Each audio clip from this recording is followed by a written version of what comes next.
Atenção! Abre-se nesse momento a Rede Nacional de Rádio e Televisão para o pronunciamento oficial da presidenta Dilma Rousseff. Meus queridos brasileiros e muito especialmente minhas queridas brasileiras, hoje é o Dia Internacional da Mulher. Falar com vocês, mulheres, minhas amigas e minhas iguais, é falar com o coração e a alma da nossa grande nação. Ninguém melhor do que uma mãe, uma dona de casa, uma trabalhadora, uma empresária, é capaz de sentir em profundidade o momento que um país vive. Mas todos sabemos que há um longo caminho entre sentir e entender plenamente. É preciso sempre compartilharmos nossa visão dos fatos. Os noticiários são úteis, mas nem sempre são suficientes. Muitas vezes, até nos confundem mais do que nos esclarecem. As conversas em casa e no trabalho também precisam ser completadas por dados que nem sempre estão ao alcance de todas e de todos. Por isso, eu peço que você e sua família me ouçam com atenção. Tenho informações e reflexões importantes que, se compartilhadas, vão ajudá-los a entender melhor o momento que passamos e a renovar a fé e a esperança no Brasil. É uma boa hora para que eu tenha uma conversa mais calma e mais íntima com cada família brasileira e faça isso com a alma de uma mulher que ama seu povo, ama seu país e ama sua família. Vamos começar pelo mais importante. O Brasil passa por um momento diferente do que vivemos nos últimos anos. Mas nem de longe está vivendo uma crise nas dimensões que dizem alguns. Passamos por problemas conjunturais, mas nossos fundamentos continuam sólidos, muito diferente daquelas crises do passado que quebravam e paralisavam o país. Nosso povo hoje está protegido naquilo que é mais importante: sua capacidade de produzir, ganhar sua renda e de proteger sua família. As dificuldades que existem e as medidas que estamos tomando para superá-las não irão comprometer as suas conquistas. Tampouco irão fazer o Brasil parar ou comprometer o nosso futuro. A questão central é a seguinte: estamos na segunda etapa do combate à mais grave crise internacional desde a Grande Depressão de 1929. E nesta segunda etapa, estamos tendo que usar armas diferentes e mais duras daquelas que usamos no primeiro momento. Como o mundo mudou, o Brasil mudou e as circunstâncias mudaram, tivemos também de mudar a forma de enfrentar os problemas. As circunstâncias mudaram porque, além de certos problemas terem se agravado no Brasil e em grande parte do mundo, há ainda a coincidência de estarmos enfrentando a maior seca da nossa história no Sudeste e no Nordeste. Entre muitos efeitos graves, esta seca tem trazido aumentos temporários no custo da energia e de alguns alimentos. Tudo isso, eu sei, traz reflexos na sua vida. Você tem todo o direito de se irritar e de se preocupar. Mas lhe peço paciência e compreensão, porque essa situação é passageira. O Brasil tem todas as condições de vencer esses problemas temporários. E esta vitória será ainda mais rápida se todos nós nos unirmos neste enfrentamento. Peço a vocês que nos unamos e que confiem na condução deste processo pelo governo, pelo Congresso e por todas as forças vivas do nosso país. E uma delas é você. Queremos e sabemos como fazer isso, distribuindo os esforços de maneira justa e suportável para todos. Como sempre, protegendo de forma especial as classes trabalhadoras, as classes médias e os setores mais vulneráveis. Temos compromissos profundos com o futuro do país e vamos continuar cumprindo de forma inabalável estes compromissos. Minhas amigas e meus amigos, a crise afetou severamente grandes economias como os Estados Unidos, a União Europeia e o Japão. Até mesmo a China, a economia mais dinâmica do planeta, reduziu seu crescimento à metade de suas médias históricas recentes. Alguns países estão conseguindo se recuperar mais cedo. O Brasil, que foi um dos países que melhor reagiu em um primeiro momento, está agora implantando as bases para enfrentar a crise e dar um novo salto no seu desenvolvimento. Nos 6 primeiros anos da crise, crescemos 19,9%, enquanto a economia dos países da zona do euro caiu 1,7%. Pela primeira vez na história, o Brasil, ao enfrentar uma crise econômica internacional, não sofreu uma quebra financeira e cambial. O mais importante, enquanto nos outros países havia demissões em massa, nós aqui preservamos e aumentamos o emprego e o salário. Se conseguimos essas vitórias antes, temos tudo para conseguir novas vitórias outra vez. Inclusive, porque decidimos corajosamente mudar de método e buscar soluções mais adequadas ao atual momento. Mesmo que isso signifique alguns sacrifícios temporários para todos e críticas injustas e desmesuradas ao governo. Na tentativa correta de defender a população, o governo absorveu até o ano passado todos os efeitos negativos da crise, ou seja, usou o seu orçamento para proteger integralmente o crescimento, o emprego e a renda das pessoas. Realizamos elevadas reduções de impostos para estimular a economia e garantir empregos. Ampliamos os investimentos públicos para dinamizar setores econômicos estratégicos. Mas não havia como prever que a crise internacional duraria tanto e, ainda por cima, seria acompanhada de uma grave crise climática.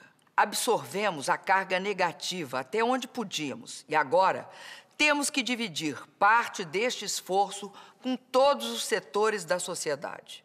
É por isso que estamos fazendo correções e ajustes na economia. Não é a primeira vez que o Brasil passa por isso. Em 2003, no início do governo Lula, tivemos que tomar medidas corretivas. Depois, tudo se normalizou e o Brasil cresceu como poucas vezes na história. São medidas para sanear as nossas contas e, assim, dar continuidade ao processo de crescimento com distribuição de renda de modo mais seguro, mais rápido e mais sustentável. Você, que é dona de casa ou pai de família, sabe disso. Às vezes, temos de controlar mais os gastos para evitar que o nosso orçamento saia do controle, para garantir melhor nosso futuro. Isso faz parte do dia a dia das famílias e das empresas, e de países também. Mas estamos fazendo de forma realista e da maneira mais justa e transparente e equilibrada possível. As medidas estão sendo aplicadas de forma que as pessoas, as empresas e a economia as suportem. Como é preciso ter equidade, cada um tem que fazer a sua parte, mas de acordo com as suas condições. Foi por isso que começamos cortando os gastos do governo sem afetar fortemente os investimentos prioritários e os programas sociais. Revisamos certas distorções em alguns benefícios, preservando os direitos sagrados dos trabalhadores. E estamos implantando medidas que reduzem parcialmente os subsídios no crédito e também as desonerações nos impostos dentro de limites suportáveis pelo setor produtivo. Estamos fazendo tudo com equilíbrio, de forma que tenhamos o máximo possível de correção com o mínimo possível de sacrifício. Este processo vai durar o tempo que for necessário para reequilibrar a nossa economia. Como temos fundamentos sólidos e as dificuldades são conjunturais, esperamos uma primeira reação já no final do segundo semestre deste ano. Mais importante, no entanto, do que a duração destas medidas, será a longa duração dos seus resultados e dos seus benefícios, que devem ser perenes no combate à inflação e na garantia do emprego, que devem ser permanentes na melhoria da saúde, da educação e da segurança pública. As medidas serão suportáveis, porque, além de sermos um governo que se preocupa com a população, temos hoje um povo mais forte do que nunca. O Brasil tem hoje mais qualificação profissional, mais infraestrutura, mais oportunidades de estudar e mais empreendedores. Somos a 7ª economia do mundo. Temos 371 bilhões de dólares de reservas internacionais.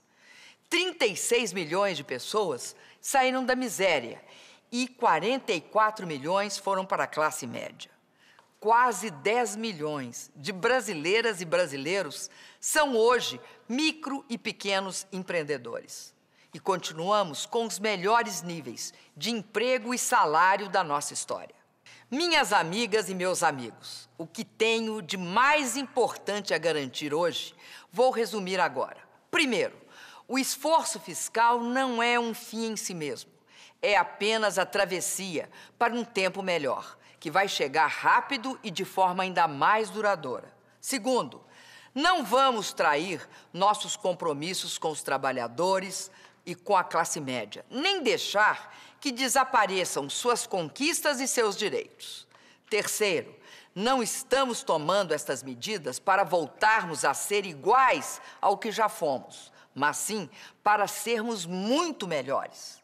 Quarto, durante o tempo que elas durarem, o país não vai parar. Ao contrário, vamos continuar trabalhando, produzindo, investindo e melhorando.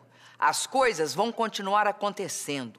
Junto com as novas medidas, estamos mantendo e melhorando os nossos programas, entregando grandes obras. Nossas rodovias e ferrovias, nossos portos e aeroportos continuarão sendo melhorados e ampliados. Para isso, vamos fazer ainda este ano novas concessões e firmar novas parcerias com o setor privado. Incluímos e vamos continuar incluindo milhões e milhões de brasileiros. Mas agora, a inclusão tem que se dar, sobretudo, pelo acesso a melhores oportunidades e a serviços públicos de maior qualidade. Este esforço tem que ser visto como mais um tijolo no grande processo de construção do novo Brasil. Esta construção não é só física, mas também espiritual, de fortalecimento moral e ético. Com coragem e até sofrimento, o Brasil tem aprendido a praticar a justiça social em favor dos mais pobres, como também aplicar duramente a mão da justiça contra os corruptos. É isso, por exemplo, que vem acontecendo na apuração ampla, livre e rigorosa nos episódios lamentáveis contra a Petrobras. Minhas amigas mulheres homenageadas neste dia. Por último, quero anunciar um novo passo no fortalecimento da justiça em favor de nós, mulheres brasileiras. Vou sancionar amanhã a Lei do Feminicídio, que transforma em crime hediondo o assassinato de mulheres decorrente de violência doméstica ou de discriminação de gênero. Com isso, este odioso crime terá penas bem mais duras. Esta medida faz parte da política de tolerância zero em relação à violência contra a mulher brasileira. Brasileiros e brasileiras, é assim, com medidas concretas e corajosas em todas as áreas, que vamos juntos melhorar o Brasil. É uma tarefa conjunta de toda a sociedade, mulheres e homens. Tenho certeza que contará com a participação decisiva do Congresso Nacional, que sempre cumpriu com seu papel histórico nos momentos em que o Brasil precisou. Temos que encarar as dificuldades em sua real dimensão e encontrar o melhor caminho de resolvê-las.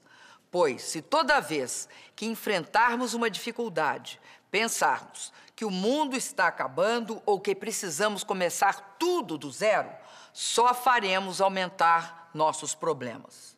Precisamos transformar dificuldades em soluções, problemas temporários em avanços permanentes. O Brasil é maior do que tudo isso e já mostrou muitas vezes ao mundo como fazer melhor e diferente.